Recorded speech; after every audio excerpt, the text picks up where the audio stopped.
Este es el podcast del Colegio de Contadores Públicos de Guadalajara, Jalisco. Acompáñanos en este viaje sonoro por el apasionante mundo de la contabilidad y las finanzas. Sean todos bienvenidos.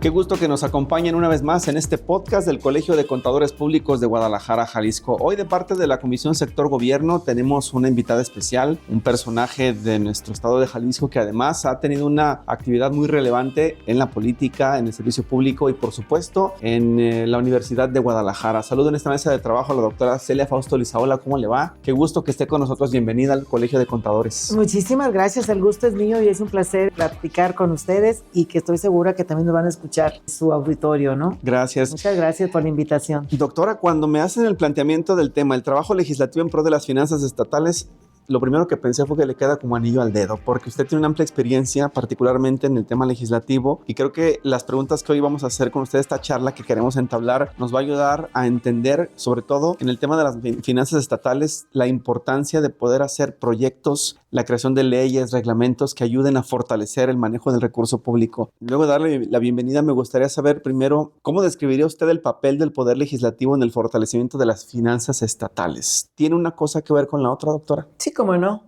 Primero hay que decir que la acción de gobierno está definida por los tres poderes, para que haya un equilibrio entre sí. O sea, que uno no sea el omnipotente, el que haga de las suyas y que los otros estén pasivos, sino que constitucionalmente se pensó en que hubiera poderes de gobierno que fueran el equilibrio, ¿no? Y por otro lado, el legislativo, el poder legislativo en específico, es el único poder en el que recae la soberanía popular. ¿Qué quiere decir esto? Que la integración del Congreso del Estado o de cualquier Congreso proviene de la voluntad ciudadana, emitida o mediante el sufragio en las urnas. Así es. Y es soberano porque ahí confluyen varias fuerzas. En el caso del Ejecutivo, pues es el Ejecutivo, se elige unipersonalmente a una sola persona, quien va a ser gobernador o gobernadora. Y a su vez, o esta, designa de manera unilateral, por ley, a su gabinete, de acuerdo a perfiles, ¿no? En el judicial, pues bueno, hay otros mecanismos en donde influye mucho el legislativo, pero particularmente el Poder Legislativo, por esa soberanía popular que reside en el mismo, pues es el que tiene un rol más destacado, más convincente y más responsable en el ejercicio de los recursos públicos. Es decir, o sea, el uso y destino del gasto público. ¿Y cómo se conforma este gasto público o este presupuesto? Pues con los impuestos que pagamos y pagan todas las mujeres y todos los hombres que formamos parte del aparato productivo en nuestro país. Entonces, el papel del legislativo es de la mayor relevancia que puede haber en la vida gubernamental, así lo podría yo definir. Claro, además, en ese equilibrio de poderes al que hace referencia, doctora, creo que quien a lo mejor no esté muy involucrado con el tema debe saber que si hablamos de que el gobierno del Estado ejerce un presupuesto, ese presupuesto primero se debate en el Poder Legislativo, ¿no? Para que se pueda ejercer. Sí, claro. Ahí está el equilibrio. O sea, el procedimiento para que un presupuesto se apruebe y se aplique por el Ejecutivo tiene que ver primero con la aprobación del Legislativo. Lo manda al Congreso el gobernador, que es la persona en la que se representa este poder, al Legislativo. En el Legislativo se da cuenta al Pleno, el Pleno turna el proyecto a la Comisión de Hacienda y Presupuestos y regresa con un dictamen que este presupuesto puede tener movimientos, reasignaciones. A muchos gobernantes no les gusta, por supuesto. Dicen, ¿yo por qué? ¿Por qué me quitan aquí? ¿Por qué me ponen? Pues porque precisamente en esa soberanía, que además está integrado de manera plural por las diferentes fuerzas, pues también se priorizan una serie de obras que tienen que ver con las zonas más deprimidas, con las peticiones ciudadanas. Entonces, en ese sentido, como el dicho, el Ejecutivo propone y el Legislativo dispone. Totalmente. Esa es la importancia del Poder Legislativo. Justo en ese sentido, desde su experiencia, ¿cuáles son los principales retos que enfrentan los legisladores para aprobar leyes fiscales o presupuestales? Porque les toca el trabajo de decidir e inclusive diseñarlas para que el manejo del recurso sea el óptimo. ¿Cuál es en este momento, y poniéndonos en el contexto del 2025, el reto de los legisladores para estas leyes presupuestales? Yo creo que previamente habrá que decir que la legisladora o el legislador se la debe de creer. El rol que está jugando y que a partir de eso prive el espíritu del legislador. ¿Qué es esto? Que para cada ley, para cada reforma, cuando el constituyente, el espíritu del legislador, que se le llama así, es cuando esta ley es de carácter general, de observancia obligatoria, y tiene este impacto social, o sea, el beneficio en educación, en salud, etcétera, etcétera. Si los legisladores se la creen, ya estamos del otro lado, con un legislativo fuerte, con liderazgo, con responsabilidad, consciente, y que vote esas leyes de ingresos o leyes de presupuesto, de veras, por conciencia, con base a las necesidades reales de la población y no por consigna. ¿Cuántas veces los medios de comunicación que cubren las sesiones maratónicas, no se dan cuenta de que hay bancadas de que votan por consigna, por lo que les dice el gobernador, la bancada gobiernista que yo le llamaba, porque hace los deseos del gobernador, así funciona, de acuerdo a sus corazonadas, y cuidado con aquel que se mueva poquito. Lo quitan, lo censuran, lo castigan y hasta lo hacen pedir licencia. Entonces yo creo que si el legislador se la cree, asume su rol, trabaja con responsabilidad y vota realmente con sentido social, estamos hablando que ese es uno de los principales retos. Pero también, obviamente, que las leyes sean justas, generales y que no sean depredadoras para la ciudadanía. Ese es uno de los principales retos, ¿no? Y que no se conviertan solo en levantadedos. Creo que esa época ya quedó atrás, pero no tan atrás, porque lo hemos visto en esta legislatura, en la pasada, en la antepasada, y así si nos vamos para atrás, vemos que falta mucho por hacer en ese sentido. Con estas dos cositas, creérnosla, actuar con sentido social y responsabilidad, y obviamente no por consigna. Totalmente. ¿Qué mecanismos existen desde su punto de vista para asegurar que el endeudamiento estatal sea responsable y no comprometa la estabilidad financiera del Estado? Ese es uno de los temas en donde de manera directa e indirecta se impacta el bolsillo de las y los ciudadanos. Hay, de acuerdo a la ley en la materia, criterios que son el fundamento para contratar una deuda, que es infraestructura productiva, que le llaman, y que prevalecen tres cosas: educación, salud y seguridad. Mientras la deuda vaya sustentada, focalizada en la iniciativa que remite el Ejecutivo al Legislativo, con esto y etiquetado cuánto a salud, cuánto a educación y cuánto a seguridad, yo creo que ninguna legisladora y ningún legislador va a regatear su voto a pichiqueta. El tema es que mandan las propuestas, las iniciativas sin claridad. Mandan con letritas chiquitas, digo, lo estoy hablando figurativamente, con letritas chiquitas el destino. Y van endeudando, y van endeudando, y van endeudando. Además hay una ley que regula. Entonces yo creo que se puede asegurar que el endeudamiento tenga una perspectiva social, una perspectiva que tenga que ver que los principales depositarios, destinatarios de esa deuda, realmente sean las personas, que sean la población, ¿no?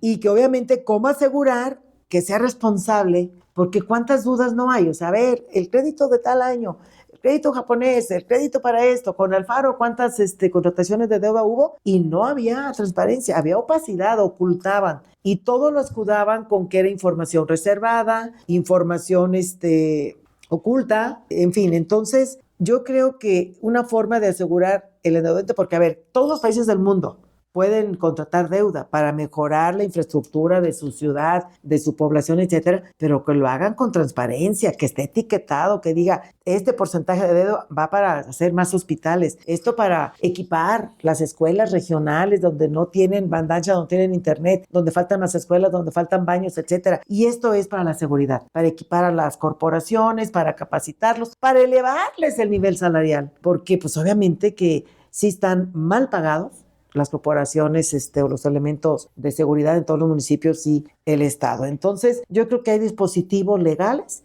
que pueden llevar a que un gobierno, el gobierno en turno que quiera endeudarse, lo plantee con transparencia, con honestidad, que lo etiquete y que el legislativo cumpla su papel, que además de legislar, es vigilar y fiscalizar el uso y destino de los recursos públicos. Y mantener lo que decíamos, la estabilidad financiera. La ¿no? estabilidad financiera, porque efectivamente, y si esta deuda la estoy contratando para 20 años, pues no voy a salir con la dominguera de que al año siguiente presento otra iniciativa de contratación crediticia, ¿no? Me parece que esos son abusos y son excesos. Doctora, también preguntar, ¿el Congreso del Estado podría desde su ámbito de trabajo fomentar una mayor recaudación de ingresos propios, pero sin afectar a la ciudadanía? Es decir, pues sabemos que cada año el presupuesto sufre incrementos, o por ejemplo, algunos derechos o impuestos son de incrementos pues paulatinos, año con año. Pongamos el ejemplo del refrendo vehicular, ¿no? Es obligatorio y necesario siempre aumentarlo, pero a estas alturas se podrían crear nuevos impuestos sin afectar a la ciudadanía. No es propiamente una función del legislativo.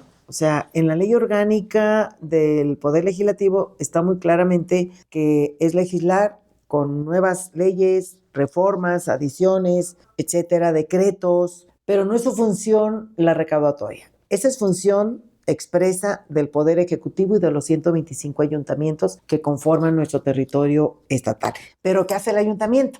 El ayuntamiento aprueba las tablas de valores de los 125 ayuntamientos que remiten al legislativo. El legislativo aprueba las leyes de ingresos de los 125 ayuntamientos. ¿Qué son las tablas de valores? Pues son aquellas tablas mediante un decreto que establece el valor de los predios y de las fincas concretamente. Y en función a ese valor catastral, por llamarle así, de un predio, aunque esté baldío, o de una finca, etcétera, en función a eso ya es lo que se le va a cobrar el siguiente año en la ley de ingresos de predial, por ejemplo, ¿no? Eso es lo que se hace el Congreso. ¿Y qué ha hecho el Congreso? Que no les gusta a los ayuntamientos porque tendrán su autonomía municipal revestida por el 115, pero cuando llegan, bueno, las tablas de valores no se modifican en el Congreso, solamente se aprueban o se rechazan.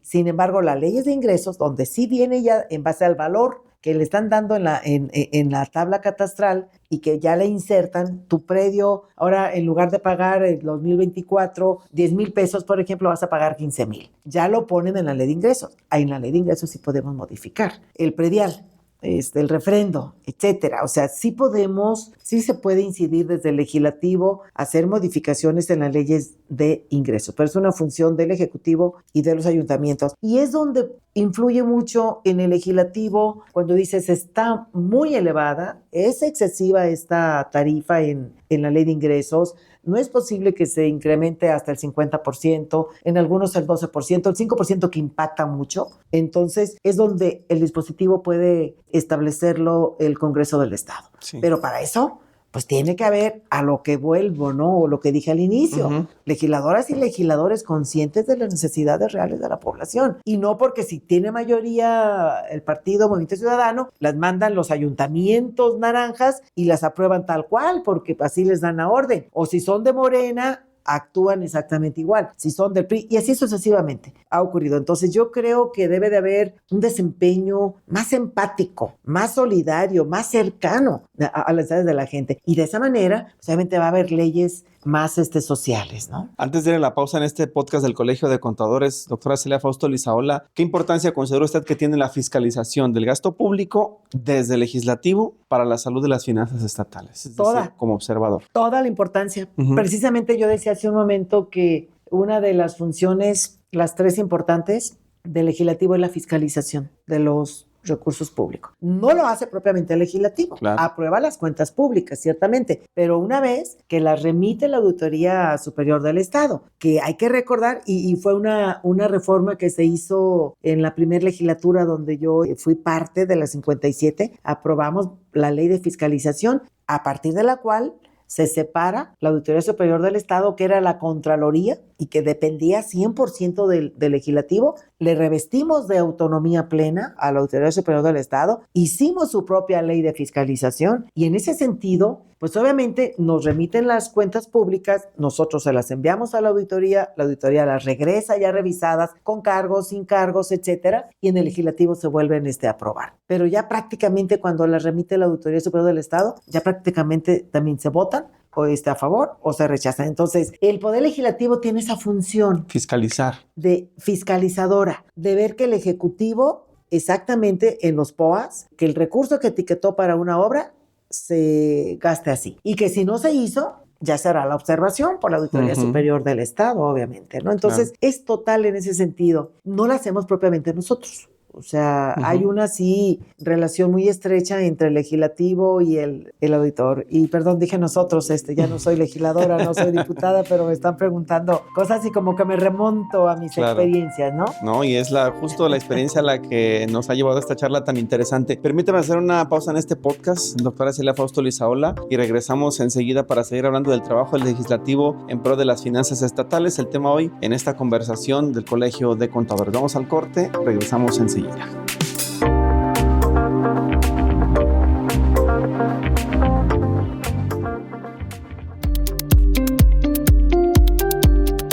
Del Del 23 al 25 de junio, el Colegio de Contadores Públicos de Guadalajara te invita al taller de Auditoría Interna, una capacitación práctica y especializada para aprender a planear, ejecutar y reportar auditorías internas por procesos, con enfoque en riesgos y alineadas a los estándares del Instituto de Auditores Internos.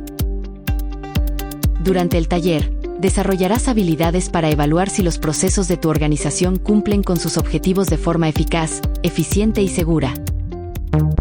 Y cómo asegurar que los recursos estén protegidos con controles adecuados para reducir riesgos. La capacitación será presencial en las instalaciones del Colegio de Contadores Públicos de Guadalajara, con horarios accesibles y espacios diseñados para el aprendizaje práctico. Para inscribirte, visita la página web del colegio o acude directamente a nuestras oficinas. Aprovecha las tarifas preferenciales para asociados, estudiantes y personal de asociados. No te quedes fuera. Llama ya al 33 36 29 74 45.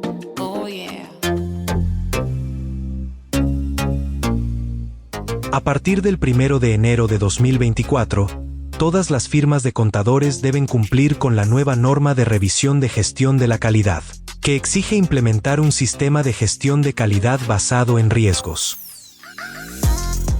Por ello, y en respuesta al interés de nuestros miembros, el Colegio de Contadores Públicos de Guadalajara, Jalisco, hace una atenta invitación a su membresía para participar en el taller Guía de Implementación de Gestión de Calidad para Firmas de Contadores Públicos de hasta 2 socios y riesgos bajos.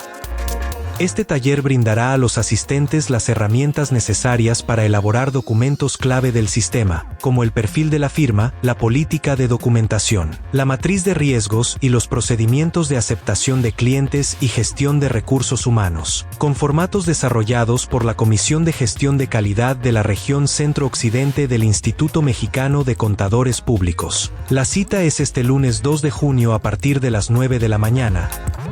Ya sea en las instalaciones del colegio o a través de la plataforma Zoom.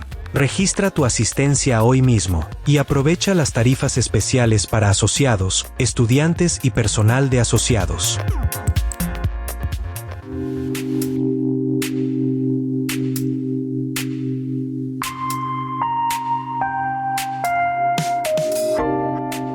Regresamos a esta conversación con la doctora Celia Fausto Lizaola, hablando del trabajo legislativo en pro de las finanzas estatales. Antes de la siguiente pregunta, doctora, pues cuéntenos qué ha hecho en estos últimos años. Ya nos decía hace unos momentos parte de su experiencia legislativa, pero está en este momento todavía, por supuesto, en el sindicato de la Universidad de Guadalajara. ¿Y qué más hay en puerta para usted?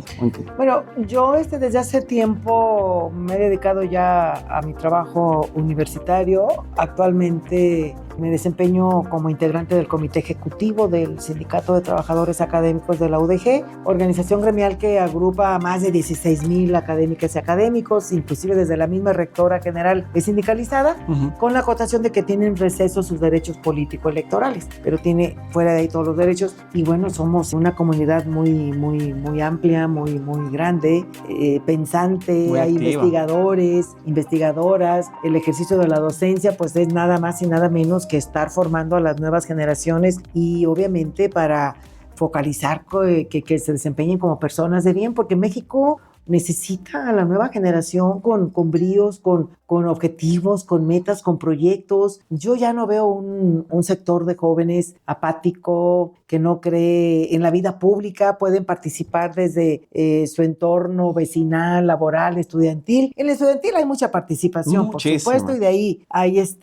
otros escenarios. Pero formamos nada más y nada menos que a las nuevas generaciones, ¿no? Entonces, es un trabajo de los más bonitos, inclusive, pero también de mucha responsabilidad. Y estoy en ese sindicato, el que tiene que ver con la defensa de los derechos laborales, de la promoción, de los incrementos salariales, que no es nada más. Y yo estoy en la Secretaría de Asuntos Académicos y Culturales, donde se hacen foros, seminarios, se ven apoyos para quienes están en un posgrado, apoyos para la titulación, publicaciones de libros, y lo cultural, que nada más y nada menos el día de mañana tenemos una exposición colectiva de arte con destacados expositores que ahí proyectan su sensibilidad, creatividad. Estamos ahí, ya termina el ciclo ahora en el mes de septiembre. Somos un comité de 10 compañeras y compañeros, paritario, por supuesto, desde hace 3 años y medio que inició esta gestión, y pues haciendo ahí nuestro trabajo, lo que nos gusta, Estoy como de receso ya en el ámbito político. Previo a esto, cursé el doctorado justamente, me fui a Málaga, España, un doctorado en educación y comunicación social, el término de los colectivos, no la comunicación social de la prensa. Eso me marcó un antes y un después, una perspectiva distinta. Y pues bueno, esperando a ver qué ocurre ahora con el proceso de renovación en el sindicato. Seguramente que habrá mucha participación de compañeras y compañeros que vamos a querer participar para ocupar la posición número 1 ahí en el sindicato, y si no, pues bueno, va a seguir fortaleciéndolo, ¿no? Que será de nuevos retos, ¿no? También encargarse del sindicato de la Universidad de Guadalajara no es cosa menor. No es cosa menor. Yo tuve la fortuna de ya haber dirigido el SUTUDG, el Sindicato de Corte Administrativo. Fue 92-95. En mi periodo se firmó el primer contrato colectivo de trabajo. Se escucha ya fácil decirlo, pero tuvimos que hacer senda revisión de todos los contratos de otras universidades, preservando en primer lugar lo que ya era una conquista laboral sindical, que estaban en las condiciones generales de trabajo, porque pertenecíamos antes al apartado B y éramos legislados en la universidad por la Ley de Servidores Públicos del Estado de Jalisco. Cuando la UDG se hace autónoma, obviamente transitamos al apartado A al ser legislados ahora por la Ley Federal del Trabajo, ¿no? O el A y Ley Federal. Entonces tuve esa fortuna de que se firmó el primer contrato colectivo de trabajo, prevalece, revisable, cada vez se van adicionando mejores prestaciones, mejores conquistas y todo para la estabilidad laboral y el bienestar de la comunidad que representamos. Pues ¿no? estaremos dándole seguimiento a su actividad y ya estaremos dando cuenta, ¿no? El siguiente paso de la doctora Celia Fausto Lizaola. Muchas gracias. Pues continuando con la conversación, quisiera saber, no sé usted qué opina, ¿cómo se puede equilibrar la necesidad de mayores recursos públicos con el respeto a los derechos de los contribuyentes? Hoy que hablamos de este trabajo legislativo en pro de las finanzas estatales. Yo me anclé mucho desde hace tiempo, desde antes de ser inclusive legisladora la primera vez, con los presupuestos participativos. Sí. Me parece que este ejercicio republicano, que además es transparente, que promueve la participación ciudadana, debe de marcar la pauta en los gobiernos. Debe de hacerlo. Yo dirigí un partido político aquí, también en Jalisco, el extinto PRD, al que le sigo guardando, mucho respeto, mucho cariño. Las 2 veces fui legisladora por el PRD. La primera vez que fui regidora fue por el PRD. Y bueno, esos presupuestos, que era una práctica desde el PRD, la dirigencia nacional, se trataba de implementar en los estados donde éramos gobierno y daba resultados óptimos. Entonces, también como partido nos coordinamos con nuestra bancada local y hacíamos estos ejercicios con urnas en las plazas públicas, convocábamos. Implica mucho fomento a una cultura ciudadana, porque no hay cultura. O sea, como personas, como ciudadanos, exigimos mucho al gobierno, pero nos olvidamos que también nosotros tenemos que aportar, tenemos que proponer, y que está muchas veces en nosotros el decir qué queremos. Por ejemplo, un presupuesto participativo nos decía si la gente quería más escuelas y más hospitales, más unidades deportivas para la recreación de sus familias, etcétera, más que obras de relumbrón. No privilegiaban mucho como la obra pública, cuando en realidad los gobiernos municipales y los gobiernos estatales prevalecen por la obra pública que dejan en su gestión. Así es, sí. Pero la gente a veces se va inclusive hasta, yo quiero el centro de bailes de mi comunidad, ¿no? Cuando nos íbamos a municipios más pequeños. Entonces, pero es un ejercicio que bien orientado, con una buena información, le puede marcar la pauta a los gobiernos estatales y a los congresos para que cuando aprueban estos presupuestos digan, bueno, es que esto viene sustentado con el valor ciudadano, ¿no? Aquí está lo que la gente quiere, sin que caigamos o se caiga en desfachateces o en excesos también del otro lado. Entonces, a partir de ese ejercicio, que no son definitorios, pero sí son una base referencial, pues obviamente también se construyen leyes de ingresos más cercanas a la gente, más empáticas, más solidarias y obviamente más justas. Es decir, leyes de ingresos y presupuestos con sentido social. Eso, por supuesto, va a permitir que lo que se recaude desde el Congreso, como se hagan esas aprobaciones diciendo, en lugar de que pagues el 10% de incremento a tu predial, pues vas a pagar el 4%, lo que es la inflación. No te pueden cobrar más. Pero hay quienes proponen de más y en automático se quieren aprobar allá en el Congreso. Y es ahí cuando las bancadas de oposición, que es un reflejo también de equilibrio, de contrapesos adentro.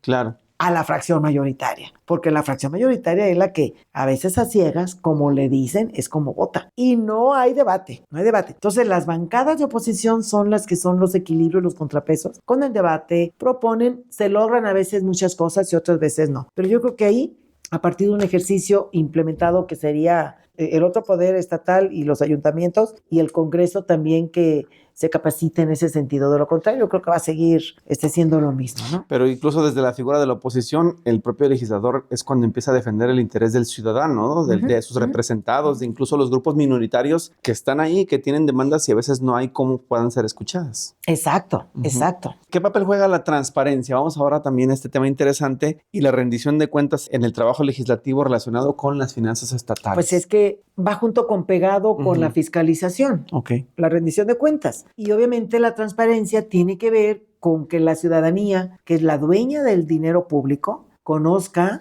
sin trabas, sin obstáculos, en qué se está gastando su dinero. Claro que hay una estructura de gobierno que se tiene un plan estatal, hay una estructura en los municipios que tiene también un plan municipal, que se marcan prioridades, etcétera, pero a veces gana el oscurantismo, la opacidad. Cuando un ciudadano quiere saber información, hacen todo lo posible para el cómo no y no para el cómo sí. Y yo lo que les decía muchas veces en el Ayuntamiento de Guadalajara y en el Congreso, ¿no? O sea, tienen derecho y no tuerzan la legislación. Una legislación que se hace aquí. El Congreso del Estado es hacedor de leyes y por tanto debemos de ser los primeros en mandatar que se cumpla esa legislación. Entonces, que una persona conozca lo que se está haciendo, cómo se vota inclusive, porque no es nada más los recursos públicos, el uso y destino. Sí. Pues es también cómo votas, por qué votaste así. Y hay quien dice, a ver, que me digan quiénes votaron a favor o en contra de esta iniciativa y ocultan la información. Por fortuna en el legislativo está el tablero,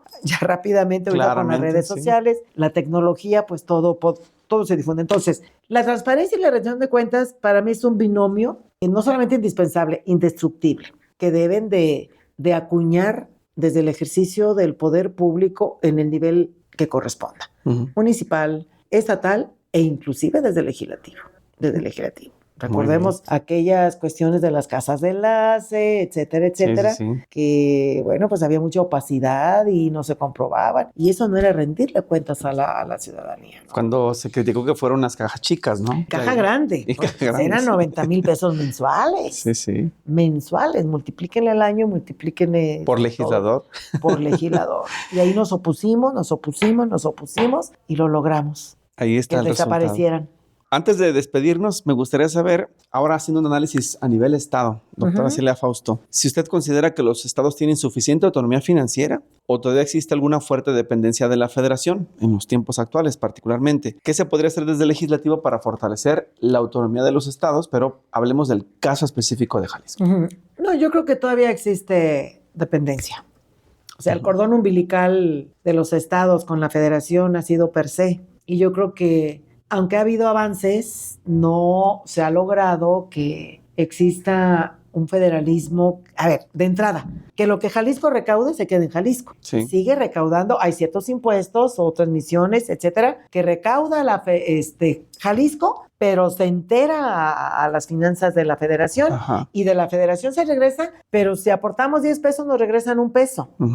¿Me explico? Porque también con esa recaudación la federación se robustece y también hace obras federales. Pero creo que lo correcto debiera ser más equilibrio que lo que recauda el Estado se quede en el Estado y que ciertas participaciones, en todo caso recaudaciones, pues fuera cuando menos en un 50-50, diría yo, ¿no? O sea que también, pero que regrese ese 50 que nos quita la federación a obras de Jalisco, y así sucesivamente en cada estado. ¿Qué siento yo que pudiera ser una propuesta de avance? Pues que se hiciera un pacto por un nuevo federalismo que considerara justamente las visiones de todos los estados. Por ejemplo, que cada estado hiciera propuestas, porque se hacen foros al inicio de cada gobierno federal, sea quien sea, se hacen foros, el federalismo, el plan estatal, la recaudación, pero quedan como en propuestas o en buenas intenciones, sin que sea pleito, porque ya vimos que el periodo pasado, la beligerancia, la estridencia, tampoco funciona.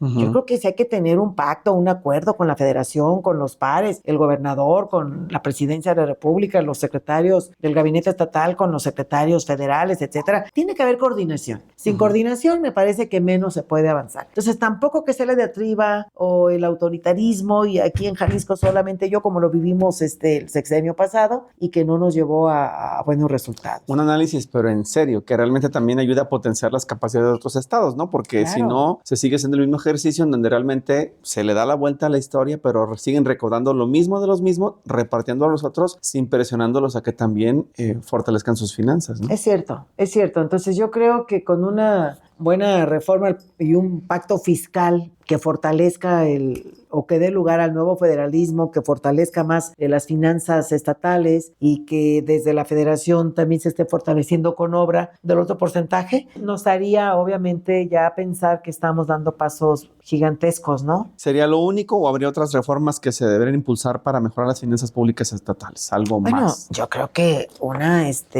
más que la ley, un sistema anticorrupción. Yo me aboqué mucho a trabajar sobre este tema en la segunda legislatura, no hubo condiciones, me congratulé cuando por fin salió, pero creo que está acotado.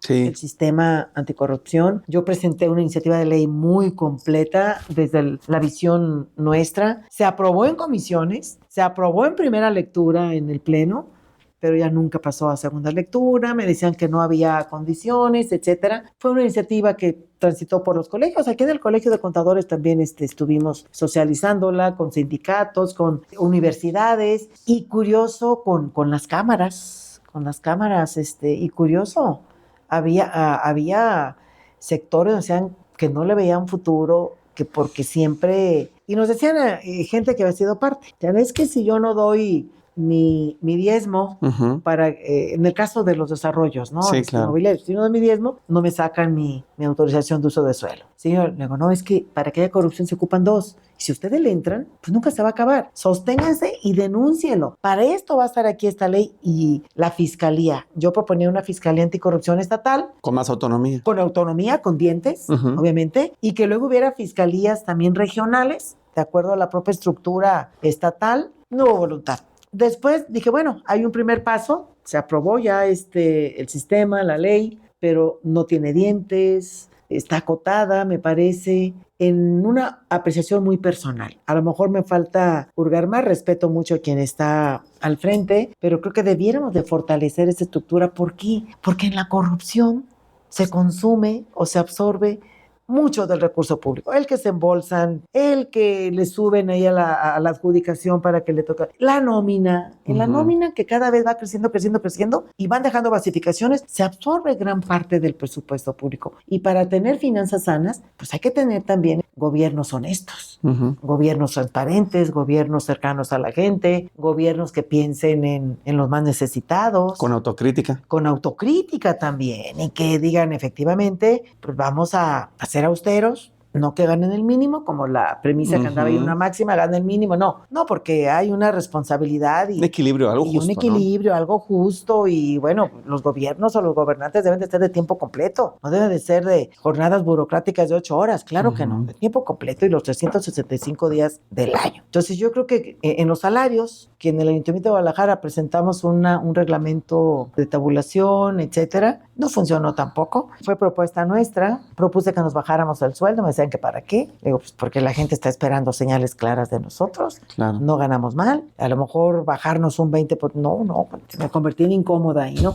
Entonces yo creo que se ha pervertido mucho también como el ejercicio del gobierno. Yo tengo confianza de que independientemente de las filiaciones con este gobierno, tanto local como federal, pues sí demos muestras de que las cosas se van a hacer diferentes, pero para bien, ¿no? Muy bien, pues esperemos que funcionen sobre todo por el bien de la ciudadanía. Doctora Celia Fausto Lizaola, agradecidos por la charla en esta ocasión con el Colegio de Contadores Públicos de Guadalajara, Jalisco, compartir su experiencia, su visión, y pues invitada en la otra ocasión que les sea posible estar acá. Bienvenida al Colegio de Contadores, a su casa. Muchísimas gracias, y al contrario, encantada de que me hayan invitado. Muchas gracias. Llegamos de esta forma al final del podcast del Colegio de Contadores Públicos de Guadalajara, Jalisco. Soy Víctor Montes Rentería. Los esperamos en el siguiente episodio. Hasta luego.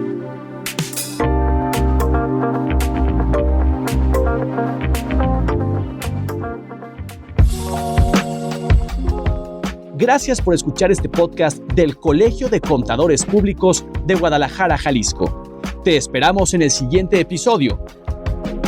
Hasta la próxima.